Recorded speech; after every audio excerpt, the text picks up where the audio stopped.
Hello everyone, welcome back to the channel future with tarot. ये reading होगी Gemini के लिए और इसमें नवंबर मंथ के ओवरऑल प्रेडिक्शन को हम देखेंगे।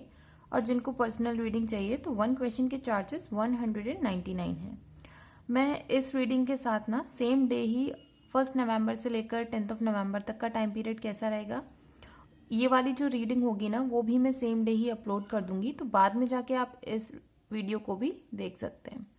जेमिनाई नवंबर मंथ ओवरऑल अगर मैं बोलूँ ना बहुत अच्छा जाएगा आपका, ठीक है। और इसमें मुझे जो छोटी मोटी नेगेटिविटी जो दिख रही थी, जो कि पास्ट से आप कैरी ऑन करके आ रहे थे ना, वो चीज़ें भी रिड्यूस होते होते फाइनली उनका जो आउटकम है वो भी पॉजिटिव, वो आपको मिलना शुरू हो जाएगा। बिकॉज एक देखना कार्ड्स में फर्स्ट कार्ड है जुडिकेशन का और हायरोफेंट। पोजीशन कैसी है, एक कार्ड में वो किस तरीके से जो जज हैं या फिर जो मेन इंसान है जो कि दो लोगों की प्रॉब्लम को सॉल्व कर रहे हैं, बट वो इंटरेस्टेड है नहीं है उन लोगों की बात सुनने में। लेकिन अगर नीचे वाले कार्ड को देखे जाए ना, उन्होंने अपने दोनों हाथ को मतलब हवा में उठा रखा है, एक में उनके स्टाफ है और एक से वो जैसे कुछ जैसे आशीर्वाद सॉर्ट ऑफ नहीं होता है उस मुद्रा को क्रिएट करे हुए हैं। तो सेम चीज यहाँ पर जैसे अगर दोनों कार्ड के कॉम्बिनेशन को देखें तो जो चीजें आपके फेवर में लोग सुनी नहीं जा रही थी और उसके लिए आप बार बार चक्कर लगा रहे थे कोर्ट के, ठीक है, तो जिन लोगों का कोई भी कोर्ट केस चल रहा था तो फाइनली अब वो आपके फेवर में हो जाएगा और उसका जो आउटकम है वो भी रिसीव होगा। बिकॉज इसका कंफर्मेशन है नेक्स्ट कार्ड जर्नी से और ये है 10 नंबर। तो 10 नंबर शो करता है एक साइकिल के कंप्लीट होने को। दूसरा, जो लोग हायर एजुकेशन के लिए जाना चाहते हो तो देखो हायर एजुकेशन आपको अपने आसपास के एरिया में नहीं मिलने वाली है, आपको थोड़ा सा अपने कंफर्ट जोन से बाहर जाना होगा, तभी वो चीज़ आपके लिए अच्छी रहेगी, ठीक है। और यहाँ पर एक चीज़ और है, जो लोग पार्टनरशिप में काम करना चाहते हो ना तो उस काम को आप पार्टनरशिप में करो।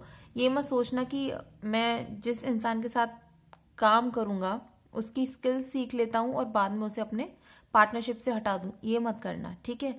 अभी फिलहाल आपको बोला जा रहा है कि किसी की स्किल सीखने की ज़रूरत नहीं है। जिस इंसान की या जो चीज़ की आपको ज़रूरत है ना, अगर वो चीज़ किसी और के पास मिल रही है तो उसके पास जाओ और उसको अपने बिजनेस में या अपने काम में इन्वॉल्व करो। आप में से कुछ लोगों के लिए देखो यहाँ पर दो कार्ड आ ही चुके हैं, जर्नी और डिस्टेंट हॉराइजन का और 3 ऑफ वॉन्ड्स का। तो ये तीनों ही कार्ड शो करते हैं कि आप लोगों की कोई जर्नी अगर चल रही थी तो वो फिनिश हो जाएगी। और जो लोग बहुत टाइम से वेट कर रहे हो आपकी लाइफ में एक न्यू साइकिल आए, तो देखो वो साइकिल आपकी लाइफ में एंटर कर रही है और ये जो साइकिल है ना वो आपकी लाइफ में लक प्रोवाइड करेगी। मींस ऐसी साइकिल होगी जो कि फ्यूचर में बहुत अच्छे से आपको आउटकम देगी। लेकिन अभी फिलहाल आपको ये बोला जा रहा है कि जो भी जर्नी पर आप निकलोगे, चाहे वो आपकी पर्सनल लाइफ की जर्नी हो या करियर से रिलेटेड कोई जर्नी आप लेना चाहते हो या स्टडी से रिलेटेड जो भी है, ठीक है, तो उसमें सिर्फ ये बोला जा रहा है कि पहले 1 साल का प्लान बनाओ और उसके ऊपर आप किस तरीके से अपने प्लान को एक्शन में कन्वर्ट करोगे, ठीक है। तो ये सारी चीज़ें आपको करनी है और उसमें अगर किसी का सपोर्ट चाहिए तो सपोर्ट भी ले सकते हो। वैसे तो यहाँ पर मिड मंथ में ऐसा हो जाएगा कि जो आप सोचोगे ना कि ये चीज़ मुझे अगर बाहर जाकर करनी है तो क्या मैं उसको करूं या नहीं करूं, तो सोचना मत, कर लेना। बिकॉज थोड़ा सा डिफिकल्ट हो सकता है बट धीरे धीरे चीज़ें आपके फेवर में होती हुई चली जाएंगी। आप में से कुछ लोगों को जो है एक न्यू ऑफर मिल सकता है। मीन्स कोई इंसान आपको प्रपोज कर सकता है, लेकिन ये ऐसा नहीं होगा कि जब आप अपने घर में बैठे हुए हो और फिर एक्सपेक्ट कर रहे हो कि किसी की कॉल आए, तो ऐसा नहीं है। आपको बोला जा रहा है कि अभी थोड़ा सा आप बाहर निकलना शुरू करो, लोगों से मिलना शुरू करो। बिकॉज बहुत हो गया पास्ट के लोगों को लेकर सोचना और उनके बारे में जो आपकी जो भी उन लोगों से अटैच जो फीलिंग्स थे, इमोशंस थे, उनको वहीं की वहीं फिनिश करो और अब आप बाहर निकलो, लाइफ को एंजॉय करना शुरू करो। अगर आपसे ये चीज़ें नहीं हो रही हैं तो कहीं ना कहीं ट्रैवल करते रहो, वहाँ पर आप अलग अलग लोगों से मिलोगे, उनकी जर्नी को जानोगे कि उनकी लाइफ में क्या क्या चीज़ें चली हैं, तब आपको चीज़ें थोड़ी सी अपनी लाइफ की ईजी लगनी शुरू होंगी और वो हेल्प करेंगी कि आप इमोशनली बैलेंस हो पाओ। वैसे तो मुझे नवंबर के एंड में ये दिख रहा है कि आप लोग बैलेंस हो जाओगे, जहां पर हो, अकेले हो या फिर किसी के साथ कमिटेड रिलेशनशिप में हो, मीन्स जैसी भी सिचुएशन में हो ना, आपको किसी दूसरे पर्सन की ज़रूरत नहीं पड़ेगी। आप खुद से अपने आप को बहुत ज़्यादा बैलेंस्ड फील करोगे, आपका माइंड बहुत ज़्यादा शांत होगा, और जो आपके आसपास का एरिया है ना, आप उसके साथ अपनी लाइफ को एंजॉय करोगे। मीन्स ये होता है ना कि प्रेजेंट मोमेंट में जीना सीख लोगे, तो वो चीज़ हो जाएगी।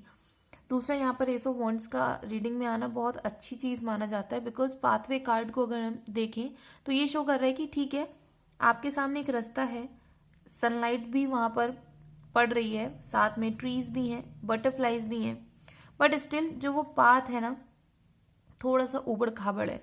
मीन्स आपकी लाइफ अगर थोड़ी सी अनस्टेबल चल रही है ना, कोई प्रॉब्लम नहीं है, वहां से यूनिवर्स का तो सपोर्ट जैसे आपको मिल ही रहा था, बट उसके साथ साथ एक और कंफर्मेशन हो गया एस ऑफ वॉन्ड्स का कि आपका जो लक था ना, मीन्स जुपिटर बृहस्पति भगवान, उनका भी आशीर्वाद अब आपको मिल चुका है। तो जो चीज़ें बहुत ज़्यादा डिफिकल्ट थी, अब वो धीरे धीरे धीरे चेंज हो रही हैं।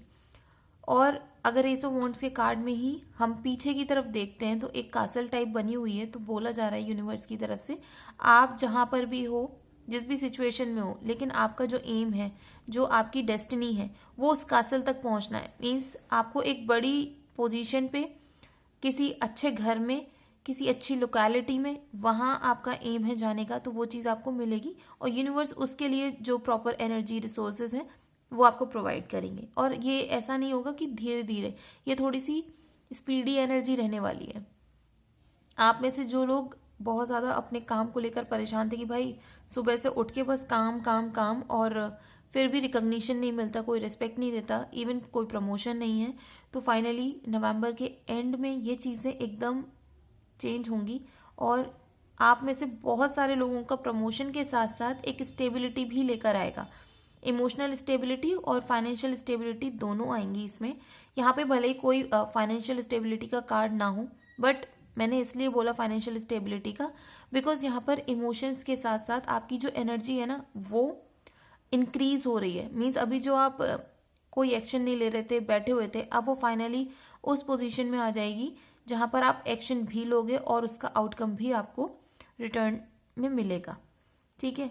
और आप में से कुछ लोगों को मैं एक चीज़ और बोल दूं कि जो भी नए लोग आपकी लाइफ में आपको आ रहे हैं ना, सारे लोगों को पास्ट से कनेक्ट या फिर पास्ट के साथ कंपेयर करने की कोशिश मत करना।